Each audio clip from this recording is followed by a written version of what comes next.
सभी को नमस्कार। मैं आशुतोष कुमार आपका द मोटिवेशनल गुरुजी इस नई वीडियो में स्वागत करता हूं।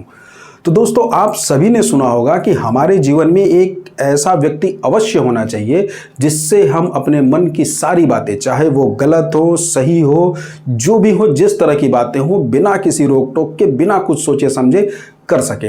लेकिन आज मैं आपको एक और ऐसे व्यक्ति के बारे में बताने वाला हूं जिसका हमारे जीवन में रहना उतना ही महत्वपूर्ण है जितना कि इस व्यक्ति का, जिससे हम अपने मन की कोई भी बात खुल के कर सकते हैं। तो बहुत ही इंपॉर्टेंट टॉपिक आपके लिए लेके आया हूं, प्लीज इस वीडियो में लास्ट तक बने रहिएगा। तो दोस्तों, एक ऐसा व्यक्ति, एक वो महत्वपूर्ण व्यक्ति जिससे हम अपने जीवन की किसी भी कठिनाई, किसी भी मुश्किल, किसी भी परेशानी, कोई भी सही या गलत बात को बिना झिझक के कह सकते हैं, ऐसे व्यक्ति का हमारे जीवन में होना बहुत ही आवश्यक है। साथ ही साथ एक और ऐसा व्यक्ति जो हमारे जीवन में बहुत महत्वपूर्ण है और अक्सर हम उस पर ध्यान नहीं देते हैं, वो कौन है? तो वो व्यक्ति एक ऐसा व्यक्ति है जो हमारी कमियों को, हमारी बुराइयों को, हमारी गलतियों को उजागर करता है, हमारी निंदा करता है। जी हाँ, तो वो व्यक्ति है निंदक। आपने संत कबीरदास का वो दोहा जरूर सुना होगा कि निंदक नियरे राखिए, आंगन कुटी छवाए, बिन पानी साबुन बिना निर्मल करे सुभाए।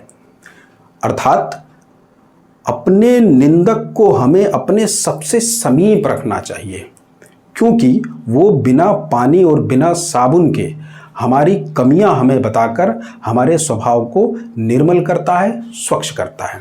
तो जी हाँ, ये एक छोटी सी बात है लेकिन बहुत बड़ी है अगर सोचा जाए तो, क्योंकि अक्सर हम एक ऐसा व्यक्ति तो ढूंढ लेते हैं जिससे हम अपने मन की सारी बातें कह लेते हैं, लेकिन हम अपने जीवन में उस व्यक्ति की महत्ता को नहीं समझ पाते जो हमारे बारे में, हमारी कमियों को, हमारी बुराइयों को हमसे बिना झिझक, बिना किसी रोक टोक के कहता है। तो जी हाँ, ये वही व्यक्ति है, आलोचक, जो हमारी निंदा करता है।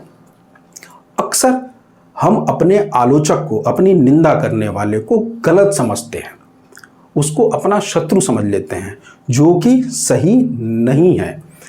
क्योंकि हमारी मानव प्रवृत्ति ऐसी है कि अगर हमारे बारे में कोई अच्छी बातें करता है तो वो तो हमें बहुत प्रिय होता है, लेकिन अगर कोई हमारे बारे में कोई भी बुरी बात करता है, हमारी कमियां, हमारी बुराइयों को गिनाने लगता है, तो हम उसे गलत समझने लगते हैं, अपना शत्रु समझने लगते हैं। तो ये ऐसा सोचना बिल्कुल गलत है।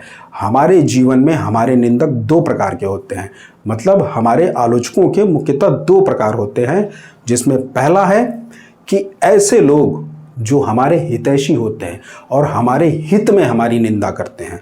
दूसरे लोग ऐसे होते हैं जो लोग हमसे शत्रुता वाली भावना रखते हैं, हमसे जलन महसूस करते हैं और हमारे अहित के लिए हमारी निंदा करते हैं।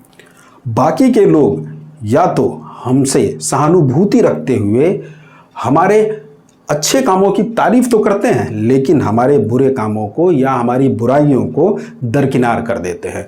और कुछ लोग ऐसे होते हैं जो चापलूसी में, चाटुकारिता में हमारा गलत या सही जो भी काम हो या जो भी स्वभाव हो, उसमें हाँ में हाँ मिलाए रहते हैं। तो ऐसे लोगों की बात कतई नहीं हो रही है। मैं उन लोगों की बात कर रहा हूं जो हमारे सच्चे निंदक हैं, सच्चे आलोचक हैं, और ऐसे लोग हमारे जीवन में धन्यवाद के पात्र हैं। अब आप ये सोच रहे होंगे कि एक ऐसा व्यक्ति जो आपकी बुराइयां आपको गिनाए, आपकी कमियां निकाले, वो धन्यवाद का पात्र कैसे है? तो मैं बताता हूं कैसे। अक्सर क्या होता है कि हम अपने जीवन में, अपने जीवन के लक्ष्य को प्राप्त करने में, अपने तमाम कामों में उलझे रह जाते हैं। हम अपनी अच्छाइयों को देखते हैं, हम अपने आप को ये कहते रहते हैं कि मैं सबसे अच्छा हूँ, मैं ये काम कर सकता हूँ, मैंने ये काम शुरू किया है तो मैं इस काम को अंजाम तक पहुँचाऊँगा, मुझसे बढ़िया कोई नहीं है। ऐसी ऐसी चीज़ें कह के हम अपने आप को कॉन्फिडेंस देते रहते हैं और अपने क्षेत्र में आगे बढ़ते रहते हैं। ये ज़रूरी भी है, लेकिन इन सारी चीज़ों में क्या होता है कि हमारा ध्यान हमारी कमियों की तरफ नहीं जाता, हम अपनी गलतियों पे गौर नहीं करते। और ऐसे में ये जो हमारे आलोचक हैं, हमारे क्रिटिक्स हैं, ये हमारे लिए सबसे अहम भूमिका अदा करते हैं, क्योंकि ये वो लोग हैं जो अपना समय निकाल करके हमारी कमियों को, हमारी गलतियों को, हमारी बुराइयों को, छोटी सी छोटी बुराइयों को ढूंढ करके उजागर करते हैं और हमारे सामने लाकर रख देते हैं हमारी निंदा के तौर पे। और इस तरीके से जाने अनजाने में हमारे आलोचक, हमारे निंदक हमारी मदद ही करते हैं, हमारा काम आसान कर देते हैं, क्योंकि हमें अपनी कमियां ढूंढने का समय नहीं मिलता। हम अपने जीवन में इतने उलझे हुए हैं, या यूं कहिए कि हमें हमारी कमियों गलतियों की तरफ ध्यान ही नहीं जाता। ऐसे में ये बेचारे बिना कुछ कहे अपना समय निकाल के हमारे लिए हमारा काम कर देते हैं, यानी हमारी गलतियां ढूंढ करके हमारे सामने रख देते हैं। तो आधा काम तो इन्होंने हमारा कर ही दिया। अब बचे आधे काम को क्या करना है कि जो हमारी कमियां इन्होंने उजागर की हैं, हमें बस उस पे काम करना है और उन कमियों को दूर कर देना है। क्योंकि कोई भी इंसान परफेक्ट नहीं होता है, लेकिन वो परफेक्ट बन सकता है। आखिर कैसे? वो ऐसे कि जो भी उस इंसान के अंदर कमियां हैं, गलतियां हैं, बुराइयां हैं, उनको सुधार करके, उनको दूर करके। और जब ये क्रिटिक्स, हमारे आलोचक, हमारे निंदक हमारा आधा काम कर ही दे रहे हैं, हमारी बुराइयां हमारे सामने रख के, तो बचा हुआ काम बस इतना सा है कि हमें अपनी कमियों को, बुराइयों को ख़त्म करना है, उन पे काम करना है। और जहां हमने इतना काम कर लिया तो बस समझ लीजिए कि आपको परफेक्ट इंसान बनने से कोई नहीं रोक सकता। आप अपने जीवन में परफेक्शन को हासिल करते हैं, आप अपने जीवन का कोई भी लक्ष्य हो उसको परफेक्शन से प्राप्त करते हैं। तो इसीलिए मैंने कहा दोस्तों कि जीवन में इन दो लोगों की बहुत कदर करिए, बहुत इज्जत करिए, इनको अपने पास रखिए और हमेशा इन पर ध्यान दीजिए। ये दो लोग वही दो लोग हैं। एक तो वो पहले जिनसे हम अपने मन की सारी बातें बिना कुछ सोचे समझे कर सकते हैं, और दूसरे ये हमारे निंदक, हमारे क्रिटिक्स, जो हमारे बारे में बिना कुछ सोचे समझे जो चाहे वो कह सकते हैं।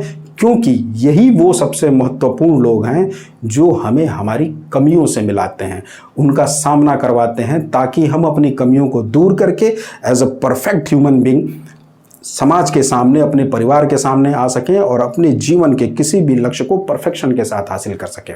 तो बस इतना सा ही ध्यान रखना है, इसी बात की इंपॉर्टेंस को समझनी है कि आपके जीवन में आपके क्रिटिक्स, आपके आलोचक, आपके निंदक बहुत ही महत्वपूर्ण हैं। इनको जीवन में हमेशा धन्यवाद कीजिए और इनकी दिखाई गई कमियों और गलतियों को दूर करिए।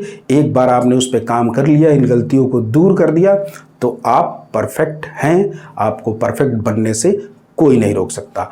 तो बस इसी के साथ मैं अपनी बात यहीं पे ख़त्म करता हूं और ये उम्मीद करता हूं कि आपको मेरी बातें अच्छी लगी होंगी। और अगर ये वीडियो आपको अच्छी लगी है तो प्लीज़ वीडियो को लाइक करिए, चैनल को सब्सक्राइब करिए।